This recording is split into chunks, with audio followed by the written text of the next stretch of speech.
Yon guys, magandang araw. Ang topic pala natin sa gabing ito kasi gabi na eh. Gabi tayo nagsiset ng video. Gagawa tayo ng 6 process na ang proseso ay yung makalumang proseso. Sa makalumang proseso, kinakating lang po siya ng mga printer nung araw. Kailangan po natin ng isang bond paper, kahit anong bond paper, Oslo o ano, pwede yun. Tapos, siyempre ballpen, dahil magbabuhi tayo, magdodrawing tayo. Tapos, cutter, pangkat natin. Yan.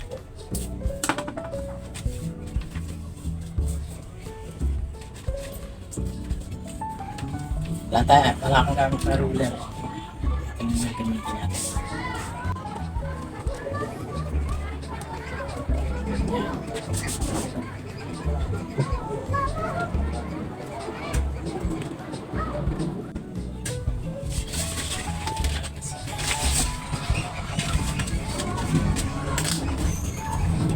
Kaya wala rin tayong makahanda na cutter.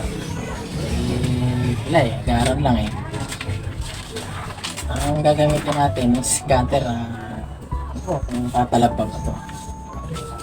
Ito, ganahin natin.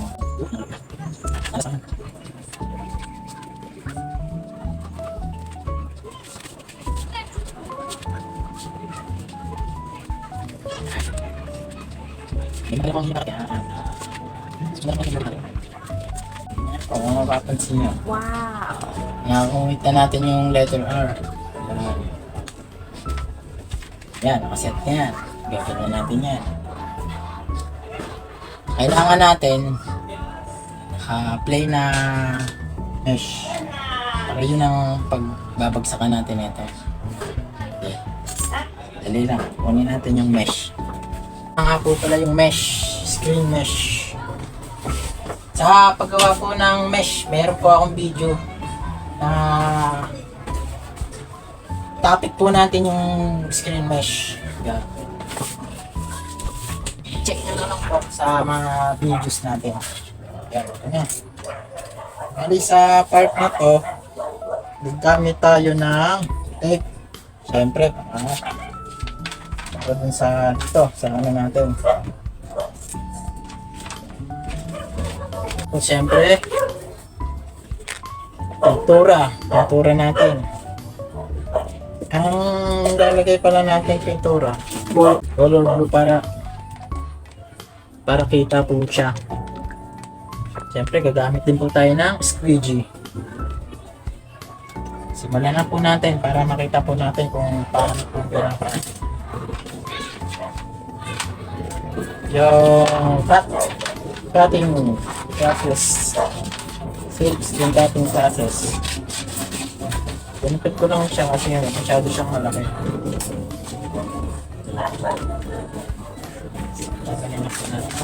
Yung ginamit po pala natin na pang-cutting, salamin.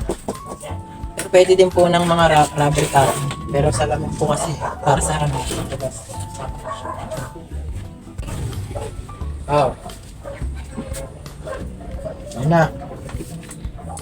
Tapos siyempre gagamit tayo ng t-shirt. Dahil wala tayong plain na t-shirt, dito na lang. Sa likod na lang natin lalagay. May tatak na to. Ilalagay ko lang siya sa likod.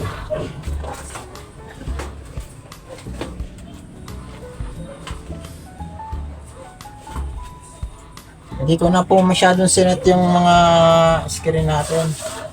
Yun, sa mga nagtatanong kung bakit yung screen platin ko. Yung mga platin ko kung ba't ganyan. Kasi portable po yung gamit ko. Ito, ilalagay nyo lang po siya dyan. Pepesto lang po natin siya dyan. Dali lang, ayusin po natin kasi nakatabi po siya. Kasi nakatabi siya. Yan. Kasi ito, siyempre yung kanina. Sa loob ng... Nakita po ba?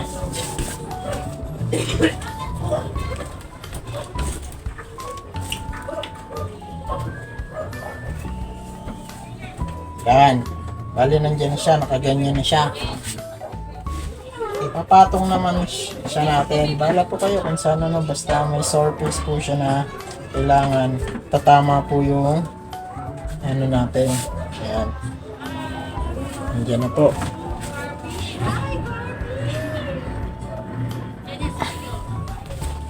Yan, medyo tinutok ko lang para kitang-kita niyo po yung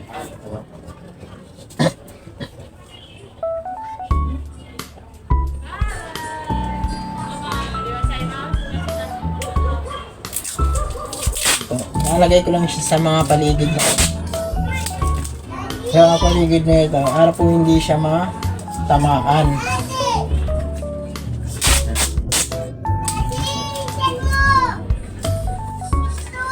Yan. Ano pa? Ganyan lang po siya kadali.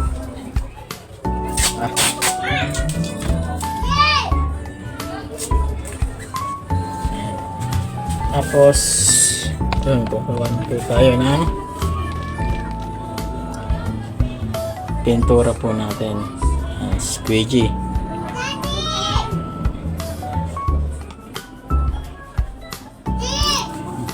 Tapos ihahagod na po natin siya dito.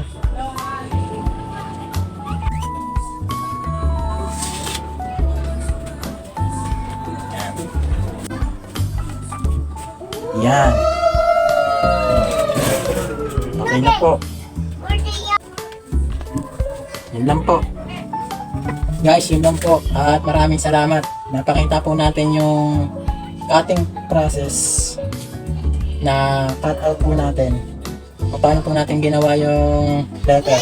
Mula sa pagkakasulat hanggang sa pag-iimprenta.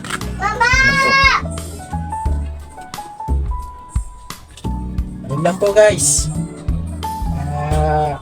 Lagi po kayong manood at subaybayan po lahat po ng mga video gagawin natin kasi yung mga video gagawin natin base po sa printing kung paano po ginamit natin yung abilidad natin bilang printer at yung mga karanasan natin, mga experience natin, ibinabahagi po natin sa channel natin sa mga video na ginagawa natin para po matuto yung mga iba nating kapatid na printer. Yun lang po guys, maraming salamat.